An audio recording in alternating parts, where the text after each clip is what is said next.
할렐루야. 그리스도를 날마다 누리는 예배 5월 4일 말씀 보도록 하겠습니다.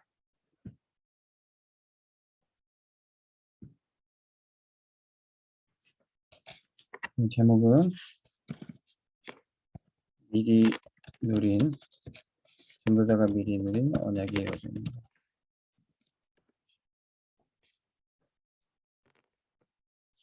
과연 초대교회 성도들은 사도들은 어떻게 세계복음화에 쓰임받을 수 있었습니까? 부활하신 주님은 승천해서 올라가셨고 이제 제자들이 주어진 미션에 따라 전도하고 선교해야 됐습니다. 어떻게 그들의 힘으로 할 수 있었습니까? 사실상 그들의 힘이 아니라 이 약속을 주고 가셨어요. 사도행전 1장 8절에 오직 성령이 너에게 임하시면 너희가 권능받고 땅끝까지 증인될 것이다. 이 말씀 안에 초대교회와 성도들, 사도들이 모든 그들의 인생의 언약의 여정을 다 미리 누리고 있었던 거죠. 우리가 힘이 없고 무능하기 때문에 다른 방법으로 안 됩니다. 오직 성령만 되는 거예요. 우리 힘으로도 능으로도 지혜로도 할 수 없기 때문에 우리의 무능을 우리가 잘 알고 있기 때문에 성령 충만 받아야지만 권능받을 수 있어요. 우리가 이 오직이 제대로 설정이 된 후에만 그때부터 언약의 여정을 갈 수가 있습니다. 그러면 나는 오직 복음, 오직 하나님 나라, 오직 성령으로 살 텐데 나는 어떤 개념을 갖고 가야 되냐? 내 인생엔 어떤 컨셉이 있냐? 어떤 방향으로 할 것이냐? 나는 모든 것에서 증인이 되겠다. 교인이 아니라 기독교라는 종교를 선택한 교인 정도가 아니라 정말로 그리스도가 살아계시고 하나님이 역사하시는 것에 대한 증인이 되겠다. 우리는 모든 것에 이런 개념을 갖고 가는 겁니다. 그러면 증인으로서 나의 컨텐츠가 나와요. 증인으로서 나는 무엇을 증언할 것이냐. 내가 어떤 내용을 알고 어떤 내용을 가지고 있냐. 어디서 증인된다고 그랬습니까? 예루살렘과 유대와 사마리아 한국까지. 우리는 어떤 컨텐츠를 준비합니까? 예루살렘을 위한, 유대를 위한, 사마리아를 위한 땅끝까지 가야 될 컨텐츠를 준비했다는 거죠. 그래서 예루살렘에 베드로가 일어나서 마가다락방에 일어난 성령의 역사로 예루살렘 안에 전도운동이 일어납니다. 온 유대가 발칵 뒤집어졌어요. 그런데 스데반의 일로 환란을 당하고 핍박을 받는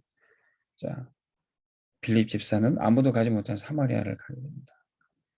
하나님은 전도자 바울을 들어서 237 로마까지 가게 하셨던 거예요. 우리는 우리의 전도 현장을 놓고 우리가 들어가야 될 현장을 놓고 거기에 알맞은 컨텐츠를 준비해야 돼요. 렘넌트를 위한 컨텐츠를, 또 산업인을 위한 컨텐츠, 또 전문인, 또 군인이나 의사, 법조인, 서밋들을 위한 컨텐츠가 우리가 다 개별적으로 준비돼야 되겠죠. 그거를 하기 위해서 일단 당장 우리가 성령 충만 받아야 되는데 뭐 해야 됩니까? 당장 성령 받기 위해서 예루살렘을 떠나지 말고 기도하라. 당장 모이라는 거죠. 우리는 흩어져서 할 수 없기 때문에 원네스 돼서 언약 붙잡고 모여서 기도하라는 겁니다. 어디에 모였습니까? 마가다락방. 증인들의 모임이에요. 마가다락방에서 흩어졌지만 다시 안디옥 교회로 당장 모이라는 겁니다. 언약 잡은 모든 성도들, 전도자들, 렘넌트들 모이라는 겁니다. 그래서 바울은 항상 말씀 듣기 위해 기도하기에 모이는 이 회당을 파고들었습니다.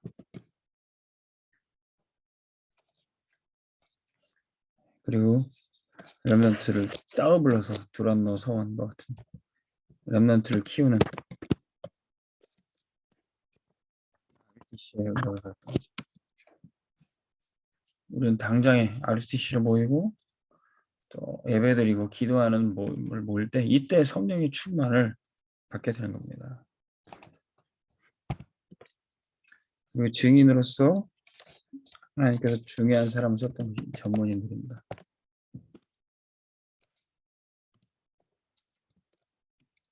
그리고 또 산업인들이죠.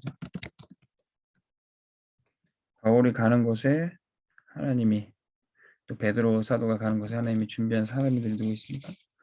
베드로가 피장 시몬의 집에 가죽 제품을 만드는 그런 사업을 하는 시몬의 집에 베드로가 있을 때 로마 군인들과 환상을 보고 베드로를 청해서 말씀을 듣기로 했습니다. 바울이 기도하며 2차 전도여행을 시작할 때 필리포에서 기도하다가 자주장사 루디아를 만나게 됩니다. 그리고 고린도 교회에서 천막 사업을 하는 브리스가 부부를 만나 생업을 같이 하면서 바울이 전도 운동을 했던 거죠. 우리 컨셉은 이런 산업인들과 전면인을 세워서 증인으로 세우는 것이죠. 이것이 우리 전도입니다. 현장에 하나님이 예비하신 이런 증인들, 전문인들이 누가 있는가, 산업인들이 누가 있는가, 우리가 지금부터 찾아야 되는 것이죠. 그러면 우리가 237을 복음화하게 되고 세계 복음화에 쓰임 받는데 우리가 여기에 방향을 조금만 맞추면 되게 됩니다. 바울이 여기에 방향을 맞추는 겁니다. 사도행전 19장 21절에 내가 로마도 보아야 하리라. 3장 21절에 내가 로마에서도 복음 증거해야 하리라. 27장 24절 가이사 앞에 서야 하리라. 바울이 여기에 조금 방향 맞췄더니 하나님은 바울에게 모든 영광을 부으셨어요. 우리가 지금 검단에 살고 있고 인천에 살고 있지만 237에 방향 맞출 때 하나님이 우리에게 보여주신 렘넌트들이 있습니다. 이 땅에 와 있는 다민족의 렘넌트들이 있습니다. 또 현장에 가 있는 군대가 있거나 유학가 있거나 현장에 가 있는 렘넌트를 위해서 기도하고 우리가 파송할 수 있습니다. 그들은 하나님이 주신 미션을 가지고 있고 거기에 성취되게 힘을 받도록 우리가 도와주는 겁니다. 지난주에 또 우리 렘넌트 누리미가 우리 교회 청년부 1호 군선교사로 파송을 받았습니다. 지금 또 우리 군에 있는 우리 렘넌트들, 우리 동찬이 렘넌트와 또 재중이 렘넌트가 있습니다. 우리가 이들을 위해서 기도하고 또 미션을 주고 권면할 때 이게 바로 237을 살리는 그런 역사가 되는 거죠. 우리가 군대 가지는 못하지만 군에 있는 렘넌트를 힘을 주고 군대의 미션을 위해서 파송하고 이게 바로 군복음의 우리가 쓰임받을 수 있는 방법이죠.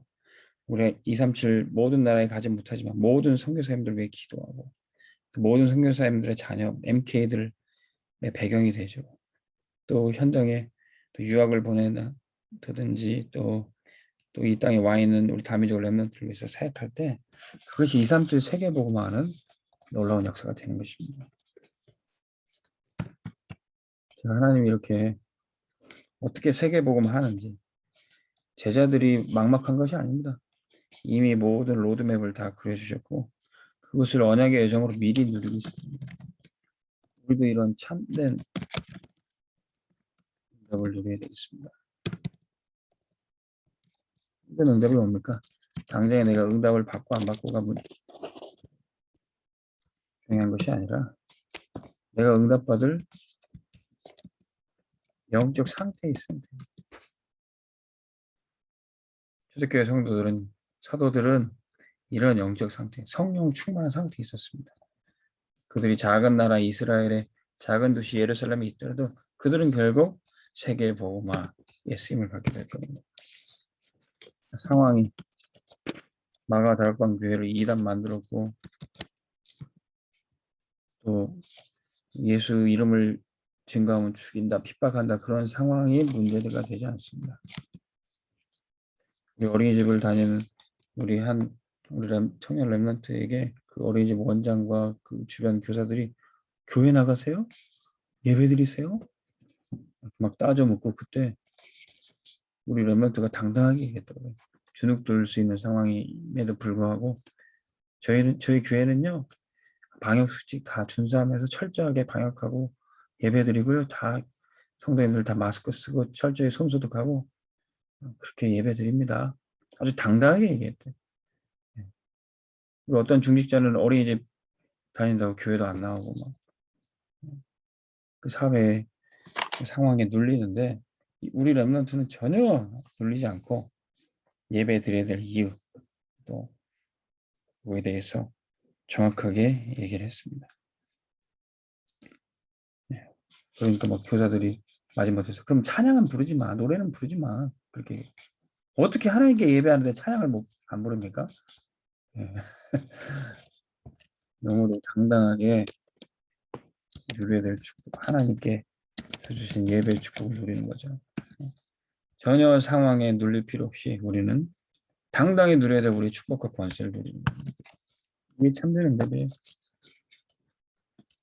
열매가 없는 것 같아도 괜찮습니다. 바로 우리가 전도가 되고 바로 우리가 하는 일이 잘 되고 그러지 않아도요. 우리가 이 언약의 여정 속에 있으면 되는 거예요.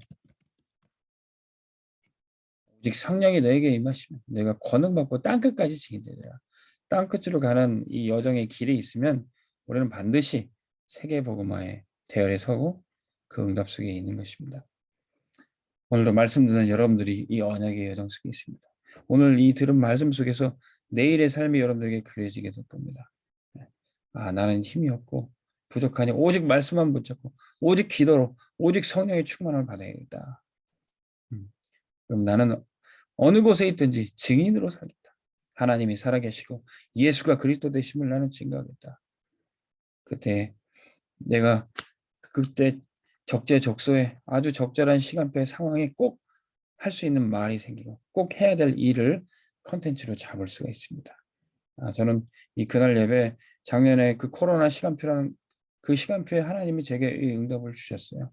날마다 그리스도를 누리고 내가 누리는 이 말씀과 기도를 우리 모든 성도님들과 우리 모든 현장과 지교회 동역자들에게 어떻게 전할 것인가. 저는 이 그날 예배를 통해서 참된 응답을 받았습니다. 전도가 많이 되고 응답이 많이 오고 중요한 게 아니라 제가 이 말씀 따라 영적 상태, 이 여정 속에 있는 것이 너무너무 감사한 겁니다. 이 말씀 듣는 우리 모든 분들이 이쪽 축복을 함께 누리기를 주의 이름으로 축원합니다. 기도하겠습니다. 하나님 아버지 감사합니다. 말씀 속에 우리가 가야 될 모든 길을 미리 누리게 해주시니 감사합니다. 나는 부족하니 오직 성령으로 충만케 해주시고 땅끝까지 증인되게 하여 주옵소서. 이 말씀 듣는 모든 성도들 미리 응답받고 참된 응답 속에 있게 하여 주옵소서. 예수 그리스도의 이름으로 기도합니다. 아멘. 승리하시기 바랍니다.